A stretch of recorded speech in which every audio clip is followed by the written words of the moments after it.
My son lost a good friend to suicide. What helped my son the most was not talking to professional counselors, but it was actually talking to a peer who had gone through a similar experience.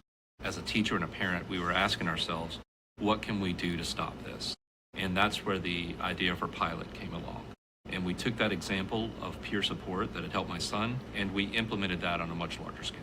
Ken Brown from Peer Initiative. So you're in Lake Charles, Louisiana, and you're with your daughter right now, Emma. So Emma, I really appreciate you coming on, and I know that you're going to have a lot of important things to tell us and share with us. But I read something when I was looking online about what you're doing. Was really interesting is a comment that I see over and over again. And it says here that students feel more comfortable talking to other students than to adults. And I was really taken back by that because of personal stories. Now, we were talking and I told you that I lost my daughter to suicide, and also that my son struggles. He had, from 10 years old, he had anxiety and depression. And the thing that really took me to that was when my son was 15, there were 3 of his friends that called me up in a week's time and told me that he was texting them things. And he was texting them. And what really brought me to this was that I wouldn't have seen those texts. My daughter had something on Facebook. I would have never seen the Facebook, but they will reach out to other peers. So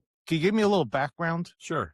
And first of all, we really appreciate you taking time to talk to us and letting us tell our story. So thank you very much. So I'm a high school teacher. So I guess 2014, I was teaching at Sam Houston High School. My son happened to be a freshman there. And between February and November 2014, we lost 4 students at that school. 2 were suicides, another, possible suicide, and then 1 to an accident.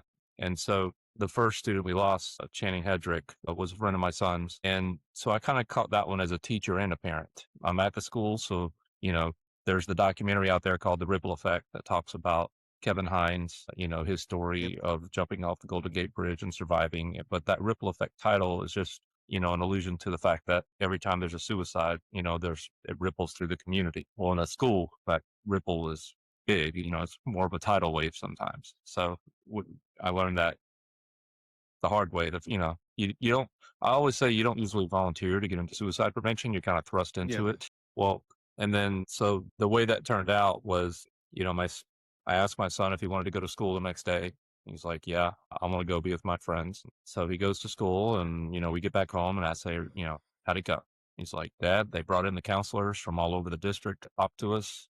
And this is a 14-year-old talking. He says they were worthless. Okay. But he says, what did help was Crosby came in and talked to us. Crosby had gone to Holy Family School across the street for middle school. So he had lost a friend to suicide 3 years earlier. So he had been there. He had gone through this. So he had taken it upon himself, went and asked the principal if he could go talk to the freshmen, the friends of Channing, and he did. And Ryan said, that's what helped, Dad, is just having somebody our own age come talk to us that had been through this. And so, that was February. That was, like I said, that was the first loss we had. So we kind of filed that away. But by November, when we lost 4 students and we're trying to figure out what can we do, we went back to that and started looking up peer support, trying to see what was out there. And really that was the whole impetus for our program, was that one act of peer support on an informal level, which kind of opened our eyes. Peer support's happening everywhere already. Like you said, your son's friends were worried about him and reached out to you. So basically, that's what we're kind of building on, is the students are already wanting to help, but what if we structured it and organized it, put more tools in their toolbox to do it, and empowered them to, actually go out and save lives. So that's kind of what started our program. Yeah, that's amazing. And you're in Lake Charles, you said, right? Louisiana? We're in Lake Is Charles. that where it was? Oh, Wow. Southwest. Wow. That's an amazing story. So what was the first steps you took into getting it started? So we looked around to see what was there. And, we found some places around the country that were doing peer support. We didn't really see exactly what we wanted to do, because what we saw was there were some peer support programs out there. And what they did was kids might identify other kids in crisis, but talking to mental health professionals around here, it's not enough to just identify the kids in crisis. Then you need to get them the help they need. So really what sets our program apart from others is we went to our local university, McNeese State University, and we partnered with the psychology department there. And so they actually help train our students in peer support. But the unique thing is they also have a clinic on site. That's a community clinic where they're provisionally licensed. People that want to be counselors, have to get so many hours in that clinic before they're licensed professional counselors, LPCs. So if one of our peer support students is meet with another student and they see that that student, has some issues that need professional help, or, they turned over to an adult on campus and that adult says this kid needs professional help, and that clinic at McNeese goes to the school and provides licensed professional counseling at no cost to the student on campus. So Yeah. right now, I think on that, just at that one school, that Sam Houston, I think we're averaging about 16 hours of professional counseling a week there. Wow. And that's happening in the library. The librarian, Sarah Jolie, co-founded the program with me. She's pretty much running a counseling clinic out of her library. So that's kind of the way the program works is, we started at that one school and, now we're going around trying to replicate it, throughout the state. Yeah. What I love about this is, first of all, there's really not a lot out there for suicide prevention for younger children. Unfortunately, we know that between the ages of like 10 to 24, even up to 35, it's the second leading cause of death in the country. So we need to get more focus on that. I do know people that are working on it, and there are some great programs out there. I have a friend, Sue, who lost her son to suicide. He was 16 years old. And like you said, his name was Evan. Evan's friends came up to Sue and was like, "We need to do something. If this could happen to Evan, it could happen to anybody. He was the most happy kid in the world and everything else. So if it could happen to him, to happen to anybody." And we were scared. They were scared. So they decided to start this program, and it was basically a mental health club. They focused more on sports because Evan was a basketball player, loved basketball, but it was great. So it was peer led. It was peer support. Great. But that's what they did. You're doing something a lot more encompassing, which is amazing. It's not just having peers to support each other, but you have a whole dynamic around it. So the question I have for you is to get the kids involved with it. First of all, what is the process of getting a kid involved? Do they come to you? Do you pick them out? How does that work? How about if Emma answers that? Love that. There we go. Well, for people to be involved in peer support, to be on a peer support team, we have applications at the end of the year for the next school year. You have to be a junior or a senior, and you have to have gone through assist and safe talk training. And we don't just pick anyone who applies. The current peer support team members and the sponsor, we sit down and we do interviews with them one-on-one. They have to fill out surveys and they have to get teacher recommendations, and everything's private. They don't see what their teachers say about them. Only we see it. And it's also really important that, like, the current peer support team members, because we see them in the hallways, so maybe their teacher that recommended them thinks they're a good person, but we see them in the hallways and they're just telling each other secrets. So yeah, I love that. And you bring up obviously the Living Works Assistant and Safe Talk, and I know that's a big part of your program, and that's phenomenal. Obviously, we know that those trainings are world class, that they save lives, but you never think about them as being taught with the high school. Usually, and obviously with Assist, you could teach it as low as 16, and Safe Talk with as low as 15 years old. Was there a little bit of nervousness when you first started doing it? What was your thought process in teaching kids these trainings to work with other kids? Well, I mean, like I said, we had been Safe Talk training probably, since 2015 or 16. But once I had gone through Assist, again, I'm not a mental health professional. I'm a teacher. So, all the training I've gotten, a lot of my tools come from Assist and Safe Talk as well. Right. So, and just experience I get in the school setting. So when we saw how much it helped us as teachers, as the sponsors going through and getting Assist training, I guess I went to T4T, Assist T4T in 22, and Anamika was one of our trainers there for the T4T.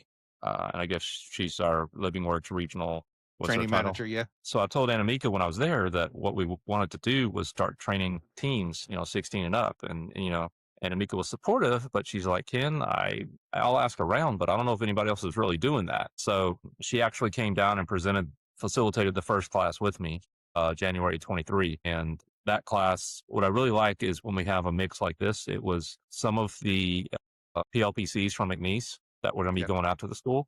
They were in there, as well as some of the students and some teachers. So it's a good mix. And we were both blown away by how well the kids performed, how well they took to it. It wasn't too much for them, and Emma, Emma's been assist trained for a couple of years now. 3 times. How old are you, if you uh, don't mind me asking? 17. 17. That's awesome. Good for you. So when we have other students going through, sometimes she wants to go through again just to get it. So yeah, she's gone through. So from your perspective, what's the training? I don't want to say it's fun, but it's definitely, I guess, entertaining would be the word. And it's very interesting because it kind of like opens your eyes to see like maybe like a side of like suicide that you never thought of before. And it really helps you to see like those signs around school. How did you get buy-in from the school? I'm sure I know working with high schools and things like that, and they're going to be very particular on what they bring in. And when you talk about, this type of program, I'm sure there was a little pushback. So what did you need to do? I'm sorry. Go ahead. You want to ask again? So we're not talking No, about that was it. Go ahead. Okay. So it took a full year for us to get our district, for that first school for our district, to approve it, just to go through the whole process, explain exactly what we were planning to do. We actually have a confidentiality agreement that we drafted with our school district attorney that the kids, actually sign with other kids, that says, what they say in session will stay confidential, unless it's one of the big 3 things that are mandatory, you have to report. And then it just says, if a kid were to say something, that was in a session, that could be grounds for them being held up to, bullying, for the penalty for bullying. So there were a lot of questions. The biggest question we had was, how can kids be a substitute for professional counseling, or how can kids be a substitute? And so our answer is always the same. The kids aren't a substitute for counseling. They're a bridge to counseling. Like Love we said that. earlier, kids are more likely to talk to kids than adults. Once they start talking to kids, then they're more likely to talk to the adult. So, there were a lot of questions at first. Wasn't a whole lot of pushback, really. It was just a whole lot of just, how's this going to work? What's it going to look like? And, as we, answered more and more, the district bought in. And, the one thing that we stressed is we want to save lives, but our priority is on our peer support kids, their safety, their mental health. So we're not putting too much stress on them. We tell them, all we want you to do is to be the eyes and ears out there. Even though you're getting assist trained, even though you're going through, how to do an intervention, how to do a safety plan, all those things, we don't expect you, even though you're going to have it on your tool belt on campus, there's, your job is to, if you're in a session, identify a kid who may be struggling with suicidal ideation. And if they are, bridge the gap to the adult on campus so that we can get them the help they need. So once the district understood that, our goal here is not to put all the pressure on the kids' shoulders, but just to use them to be the eyes and ears out there and connect them with the adults on campus. They bought into it. Counselors bought into it. And, what we didn't necessarily plan for is this has a ripple effect of its own, that if you provide mental health supports to students on campus, their attendance increases because they're not missing as much school because of all those things. Interesting. They're more engaged in class, their academic performance increases. So the school started seeing all those benefits right there. So it kind of spoke for itself. Once we got it in action, they saw the results. I've always been a proponent of schools are the perfect place to identify changes in somebody, like we say. Not so much to even look for somebody in crisis, but just the changes. Because how much time do the kids really spend at home? You might see them in the morning when you're going to work or when they're going to school. They're in school all day. Then when you come home, when are you going to see them? They get home and then you're still at work and whatever it may be. And then some people just don't even have dinner together. The kids are out playing or something else, and then they're doing the homework and then they go to bed. But kids see each other all day. And even when they're home, they're still texting or they're on their video phone or whatever it is. So I think it's a genius that you get the peers to do it and you get the kids. But besides the peer-to-peer, besides the training with the assist and the safe talk, and I wanted to see how you break that out too. Is there anything else you do? I mean, is there advocacy you do? Is there other things that are going on? So we do advocacy as well. Like I said, we didn't plan to do that. It just kind of, we saw a need for it. So and we have some great support in Southwest Louisiana that we've gotten from our school district and our legislators and everything here. So, 2018, our local Senator Ronnie Johns did a resolution on our behalf to survey the school districts across the state to see how many districts across the state were doing the Jason Flatt Act training, where the teachers are supposed to get 2 hours of suicide awareness training every year. That was a resolution that he did in 2018. 2019, that resolution got passed into a law. It's a pretty proud moment for us there, where the governor actually came to Lake Charles and had a ceremonial signing into law, and Channing's parents were there. Oh, So that's one that was kind of it's kind of Peer Initiative is kind of his legacy. So his parents were there, and the governor gave them a signed a copy and gave it to them right there. So that law also had it to where it required every school in the state to have the suicide helpline on student IDs. So we've done that advocacy work. Our most recent advocacy work last year was I also, from time to time, since I do this work, I get called on to help with suicide risk assessments for students, if the counselors are out or something. So, what we saw in that process was our district was collecting the data of, what schools are having the highest amount of risk assessment. But that data was dying on the vine. It wasn't going up to the state level. The okay. state wasn't collecting data on teen, risk assessments from schools. So last year we had another resolution that asked the districts to start sharing that information with the state and make it available so that we can see what hotspots are out there and have a data-driven approach, for teen suicide in the state. So yeah, every year we have a day at the Capitol where the schools from across the state come and they set up tables in the rotunda, have a rally on the steps where the students speak, meet with the legislator. I've met with the governor a few times. The kids get to talk to him. So we really, appreciate the support we get there. And, legislators like to talk to kids as well, right? So the kids are great advocates. They've got those bills passed and those resolutions. They do great work. So that's exciting too. Emma, is that practice for you to get into politics?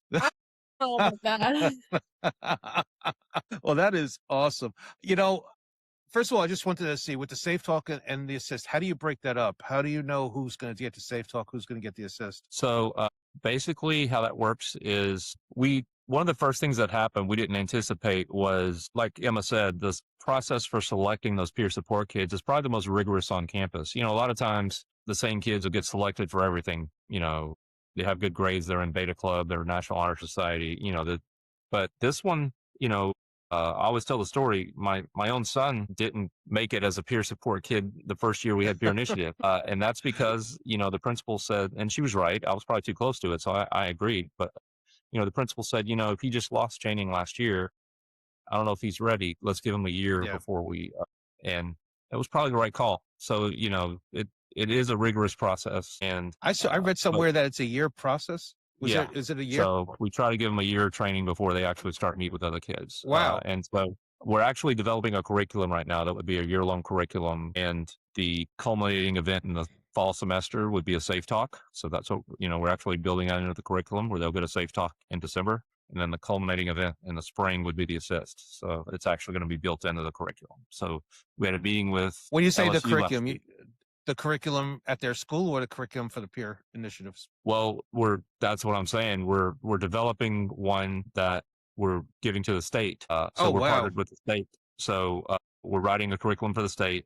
And so our proposal to the state was to have the Safe Talk and Assist built into that curriculum. So they approved it. So we're writing that now. We're supposed to have it by next summer. So our dream there is, once we get it done, schools are free to use it, and there's a way that kids can get credit for it. That's what we want. Schools want kids to get a high school credit while they're doing it. So, that's what we're shooting for, is to actually get it approved by the state for high school credit and go from there. But to answer your question, how do we pick the kids? Since we're so selective, parents were saying, what if my kid is a freshman? He's not old enough to be in the peer support team, or, he didn't get to be a peer support. How does he still be involved? So what we did is we created a club.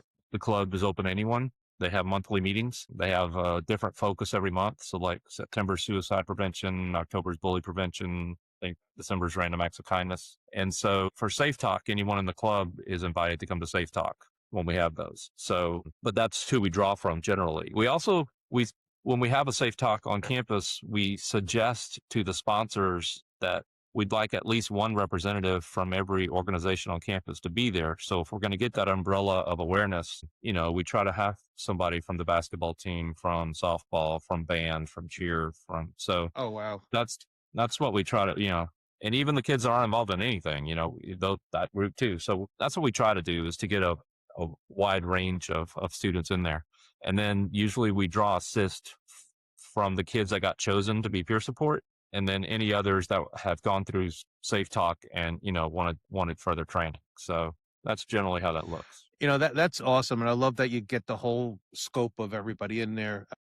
I've always thought that if someone's going through these trainings, no matter what age you're at, if you're trained and you want to, and the reason why you're going through these trainings is because you want to help other people. So if you're getting trained to do it, you're looking to protect other people and looking for signs. You can't be bullying people. Do you see a change in the kids? And then my second question to Emma is, what do you see in the school? Do the kids talk about this? Is there big conversations going around between your peers at school about this? Go ahead, Emma. You start first.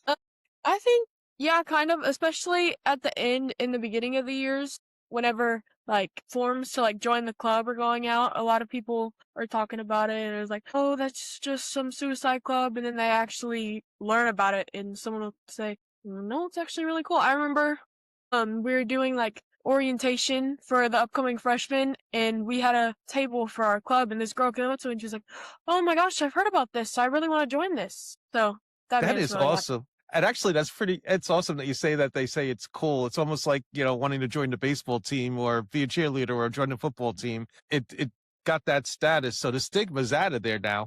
That's great. That's what I tell them, that stigma, that generational stigma. We talk about that a lot, but, hopefully these guys, what they're doing is going to, that generational stigma, will stop there. That's what we're trying to fight for. And what's awesome, we had an assist this week, Monday and Tuesday, and it was all high school kids and 2 adults, their sponsors. But, the last day of the assist, we give out sweatshirts that, is indicative. If you have this sweatshirt, it means you've been assist trained. And so the kids they're proud of those. They wear them, just like the basketball team wears these kids wear those sweatshirts. So everybody on campus knows who's been assist trained and and what that means. And they're really, so it's starting to be a cool thing, that they, kids come up and ask how do they get a sweatshirt, well, yeah, they don't know it since they're wearing a sweatshirt.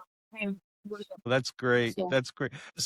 So you've seen attitudes change at the school. Are you a teacher at that school, or is it a different school? You're a teacher. I'm not at Emma's school anymore. I'm at a different high school in the parish, but yeah. Okay, but did you see attitudes change once you started putting this in? I mean, it's been about 10 years now, right? You've been doing it? Seeing attitudes change from adults, a lot of those misconceptions, in the last decade when we started this, we had to fight that first big stigma. We don't even say the word suicide, right? We're not even going to talk about it at all. Right. To where now, we're on the news a lot. Our social media posts it's grown. I think just in the last year, we've had 5 more schools in our parish join. So it's, wow. It's kids see the need for it, parents see the need for it. And, kids they're not just reluctant to join, they're asking for it, they're pushing for it. So. That's great that not only the kids want it, the school wants it, but the hardest ones sometimes to get through with the parents. Sometimes the parents give the biggest pushback, and for them to be on board with this, it's definitely got some legs going there. That's great. So, one of the other things that there's a Native American tribe that I work with, and it's a K through 12 school system that and we trained the teachers and the staff, no kids. It was just teachers and staff. And what the response I got 6 months after I went for, see how everything's going, they said they saw a huge increase in the kids opening up and also a huge decrease in escalation. So more kids were opening up, but they didn't have to escalate it up the ladder any further. And that's the staff getting trained, not even the kids. I could only imagine with the kids getting trained, there's a lot more chatter going on. And a lot of times people think it's bad when you start hearing a lot more people have suicidal ideation. Like when all of a sudden you see those numbers for 988 that people are calling them a lot, that everybody thinks that's bad, but that's actually a good thing that people are opening up. And, that's something that we add into our training there too. We've done some PSAs on 988. We partner with VLink, who, answers the 988 helpline here. And, and that's what we push is, that, that anxiety and stigma, even using that helpline, the kids are pushing that as well to, that it's okay. So what I've started doing is, in a safe talk or assist when we're done or, whatever, I'll have the kids text the 988 line right there and say, hey, I'm in this training. Mr. Brown wanted me to start this conversation just in case after this, I need to talk to somebody or whatever, that we've already got the thread going. And so we'll be able to pick it up. And, the feedback they get from the other side of the line, they're just like, wow, I'm so glad you did this. And, what we try to say is if we encourage kids to use that helpline for little things, because, when VLink goes around talking, they partner with us and go around explaining what it is, they tell the kids, this isn't just for crisis. If you're anxious about a test, you can call the helpline and talk. And what I tell parents and everybody else is if you encourage them to use it for the small things, they'll be more likely to use it for the big things. So yeah, we're really, really big fans of 988, and That's cool. I am too. I am getting too. them to use it. Yeah. So Emma, I don't know if I asked you this question or not, but why did you want to get in? Was there a specific reason you wanted to get involved? Did you go to your dad and say, hey, I want to do this? Or did he come to you and say, you have to do this? I don't think he wants me to answer that. But I mean, I did grow up around it. So I think I kind of like inherited it. And like even in middle school, whenever they were going to like the Capitol on those field trips, I would go with them just so I could like see what's going on. Cause whenever like pretty much my whole family's doing it, I mean, I'm gonna. Well, great, because my son usually rebels against us. Whatever we want to do, he doesn't want to do. So that is awesome that you're doing this. And I think I'm very much an empath, so that's another reason. And I just wanted to like help know that I can make a difference in my school. That is amazing. Good for you. If you don't guys want to answer this, that's fine. But do you have any stories? I mean, without getting specific, but how it's made an impact? And again, don't be specific on things, but just overall. Yeah. I mean, what like specific? Be more specific with the question. I'm kind of confused. She can tell you how she's put her assist training to use. Yeah, is that what you're asking? Yes. Okay. Well, I remember one time I was at my friend's house and she had done something and she was worried that her grandparents were going to get mad at her. And she told me if my grandparents yell at me tonight, I'm going to take all my pills. So I just kind of sat there. Like, I didn't know what to say. I was kind of thinking for a moment.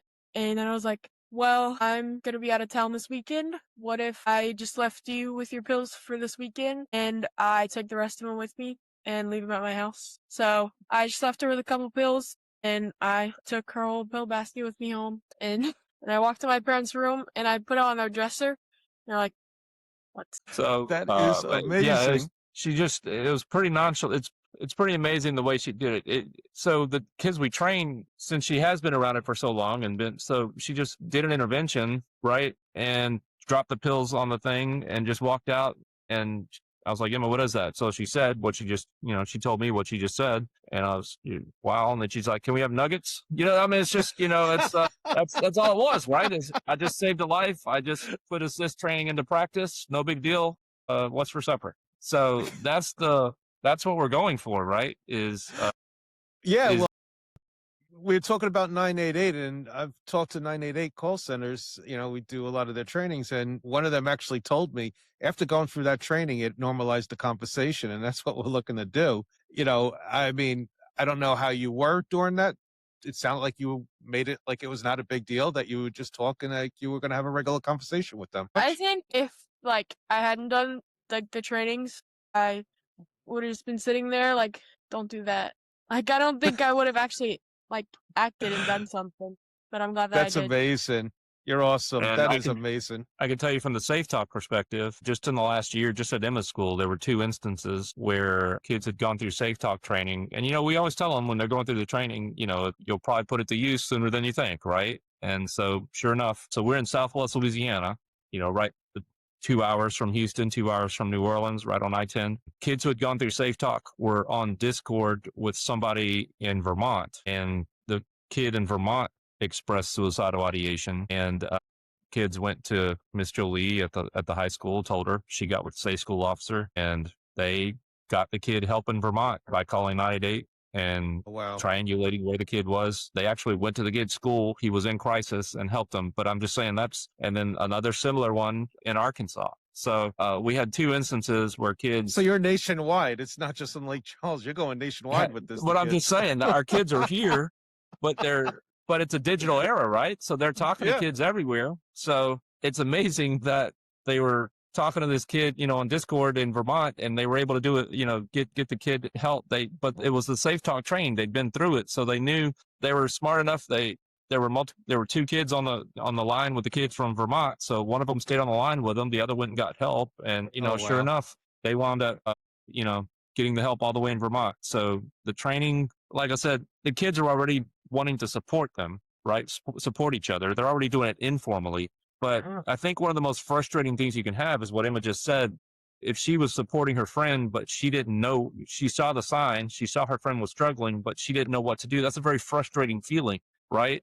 But if you flip it, if instead of that frustrating feeling, they're empowered because they have these tools in their tool belt, then, she didn't call me for help. She didn't, she didn't do any of that, right? She just did it. She did it, And again, I remember as a kid too, I mean, we talk about in Safe Talk, the miss, dismiss, and avoid. And, those were, a lot of times when we were a kid, another friend, we would just be like, oh, they're just trying to get attention, or they're, would dismiss it. But we can't. We got to take it seriously, and that's awesome that they took it seriously. So that's great. There was several studies that were just done that came back that show that, pretty large study too, that showed that 64% of the people that go through the trainings, through the LivingWorks trainings, use it within the first 3 months. So typically that you are going to have, once you go through it, you are going to see a change in somebody that you're going to need to use what you learned. So it's really an amazing thing. There's a couple of things that I really want to get to with you.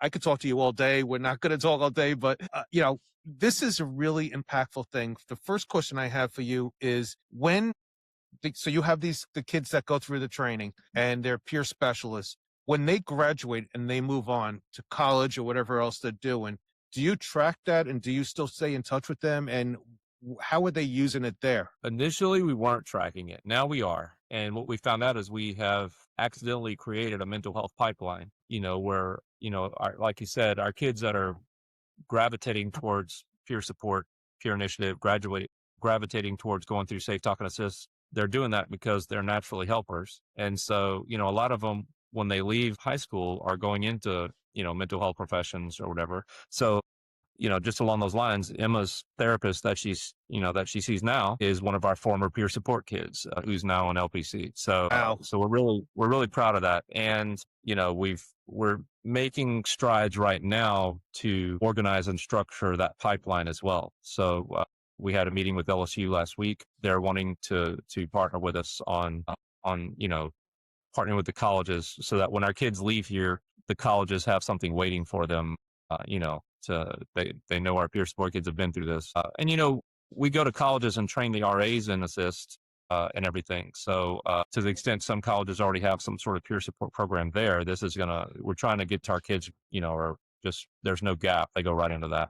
That's incredible. Have you seen, I know we talked about the attitudes and you see some changes there, but what have you seen, and has there been research done on this? So we're part of coalitions. We're part of our local suicide prevention coalition for Southwest Louisiana, and we're part of the state coalition. And, in our Southwest Louisiana coalition, the coroner's office is on there with us. And, for when we started this, Southwest Louisiana was a hot spot for teen suicide, right? I mean, that's why we started. But, last year for 2025, they actually did a news story on it. The data from the coroner's office was for 2025 in Southwest Louisiana. The coroner said there were 0 teen suicides reported in Southwest Louisiana. So that's probably the biggest feedback we could get. So you can't say anything better than that. So that is great.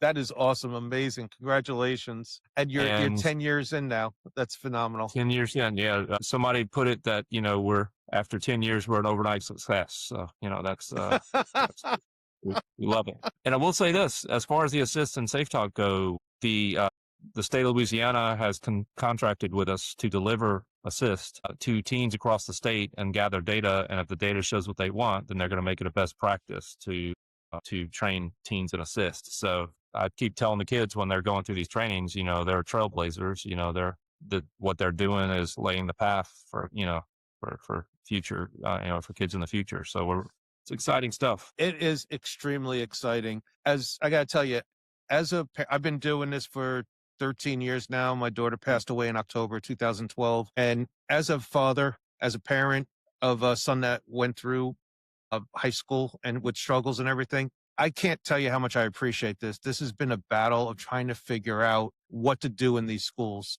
And I'm on boards right now where there are things going on and where I live, and you try to figure it out, and you have a solution that really works. I mean, you have the proof there that works. We got to expand this out throughout the whole country. So hopefully it's going to get there. I do have a couple more questions for you, and then we'll finish it there. But I do want to get to, again, we went over it briefly, but you train the kids. It's a year process. When they're in the school systems, do they actually, I know you said you have sweatshirts for them and stuff like that, but are they notified, or they identified that, hey, if you need to talk to somebody, you go to this person? Or We have posters around the school, and it says something like, need someone to talk to, come talk with peer support member, more information in the library. So pretty much everybody knows. A lot of people know who we are, and if they don't know who exactly their peer support team members are, they know that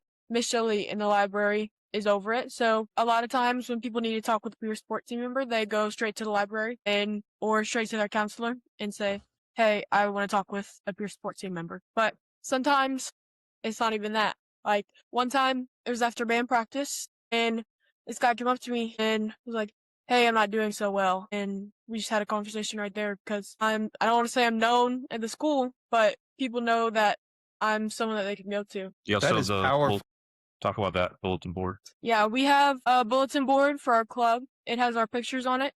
So sometimes Miss Jolie will take the person out there whenever they say they want to talk to someone and show them our pictures. Like, you could talk to this person or this person or this person, and they pick right there. And we have another bulletin board with 988 and a lot of just suicide awareness pamphlets on it. That is so powerful. That is amazing to hear. So when you say the club, do you actually have meetings that go on that you all get together? We have club meetings every month, and we talk about upcoming events and trainings and stuff like that. Awesome. And I think at Emma School, I think the club has about 150 members now. So I think it's probably the second largest organization on campus. How many do you have in the school? 1,200. So it's, 10%. Oh my God, that's amazing.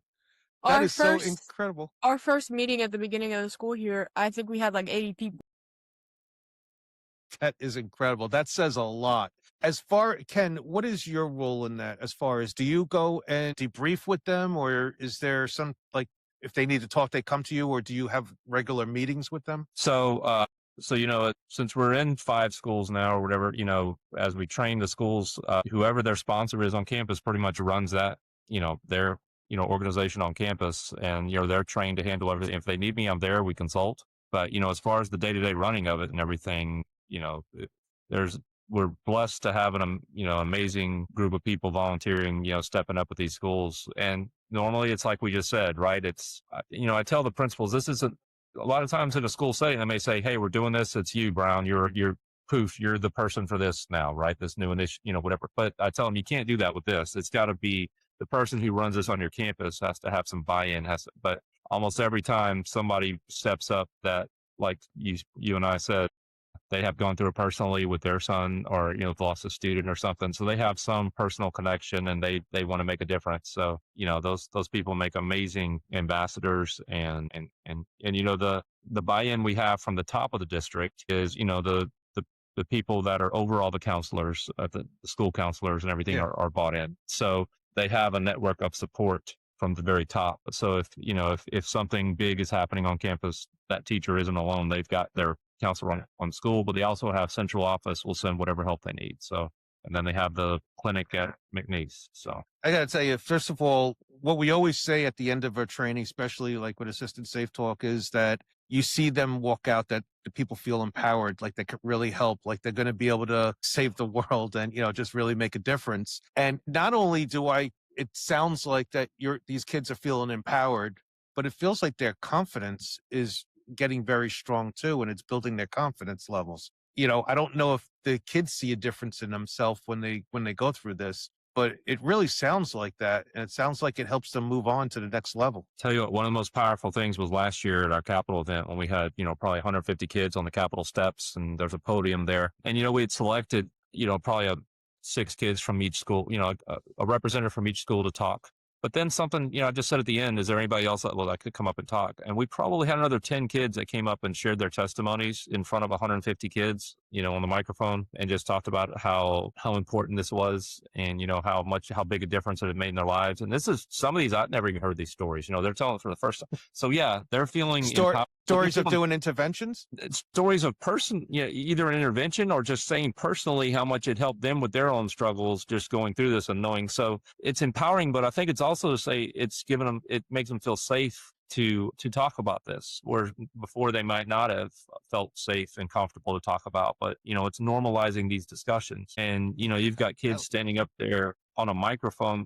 Like I said, Emma said she might have gotten voluntold earlier for some things, but these kids weren't voluntold, right? They just stepped up on their own and just started giving their testimony about how big a difference that's for me, that's the biggest, sense of accomplishment we can have, right? Is that you've created an atmosphere where kids feel empowered, yes, but also just safe and can share these things openly without any fear of shame or, anything like that. So I think that's huge. You just said something there that I was reading, and thank you for saying it, because it just reminded me. Not only do kids feel more comfortable sharing things with other teenagers, and we talk about it a lot. That's why veterans go to veterans, and that's why if you're in a certain field, we're talking construction feel more comfortable.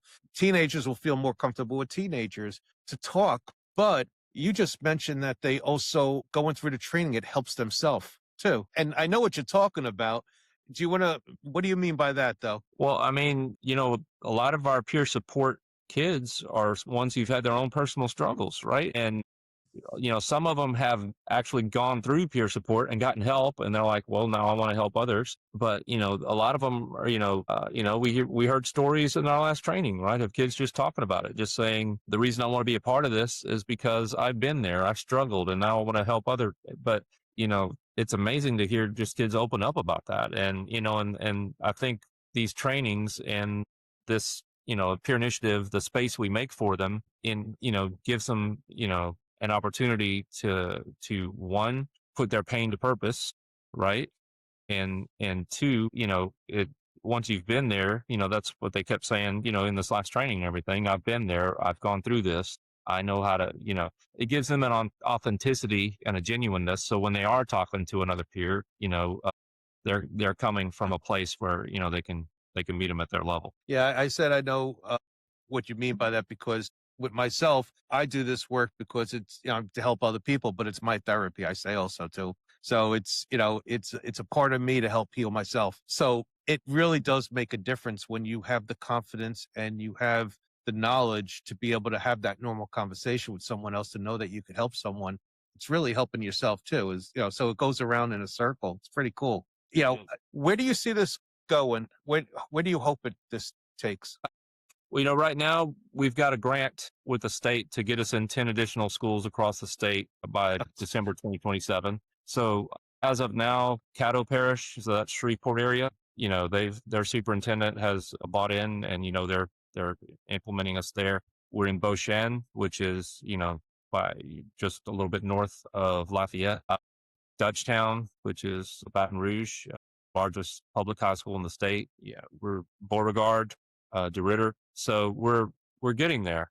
But that's where we hope we get is, that we keep making these inroads around the state, and that it becomes normal, where, having a peer initiative program or some sort of peer support or some sort of mental health program for kids on campus is just as normal as having Beta Club or, anything else on campus. So that's what we're hoping. Well, I appreciate that. And what you're doing is amazing. I will tell you what I'm hoping for. I'm hoping this gets into every school system in the country because I unfortunately, and I'm sure we all do, hear too many stories out there that are going on. And there are a lot of schools that need the help.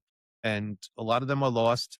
They're not sure where to turn. I hear those conversations too. But you have, I'll say, the ideal solution to really help out in a lot of these schools. And, you know, the training is a main focus and you have that other thing that goes around it too. So you have a full package that I don't see anybody else has that is really making a difference. And the stats don't lie. 0 suicides. Stats don't lie. The increase, I love what you said, the increase in attendance, in confidence, and it's taken it through to the next stage, what they're going through. So I hope you don't mind if we could, if I could share your thoughts and what you're doing, and hopefully we could get some buy-in and get this through other states.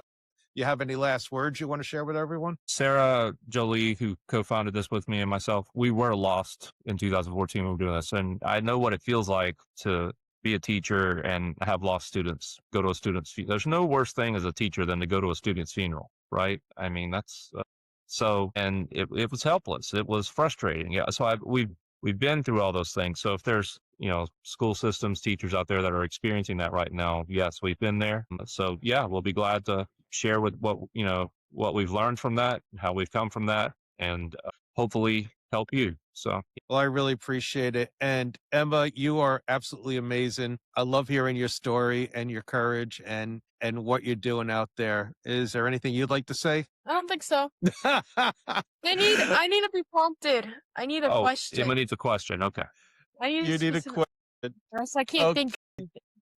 If there's a kid out there that sees this and they're struggling and they don't have any clue, they don't have peer initiative at their school, what could you tell them? That what we're doing is really important, and it really, maybe if you don't have it, it might not seem like it's a big deal, but it really is, because you really notice it around school, and you notice it within yourself and your peers. That's awesome. Thank you guys so much. I really appreciate you, and keep up the work. You're really making a difference, and I can't tell you how much I appreciate you. Thank you so much. Thank you very much. And, just one last thing. I hope it's been apparent through this, but, none of what we do would be possible without those Living Works trainings. I mean, I'm being serious. They are literally part of the foundational support of what we do. So we're your biggest proponents out there as far as Safe Talk and Assist, especially. Thank you for what y'all do. RealConvo.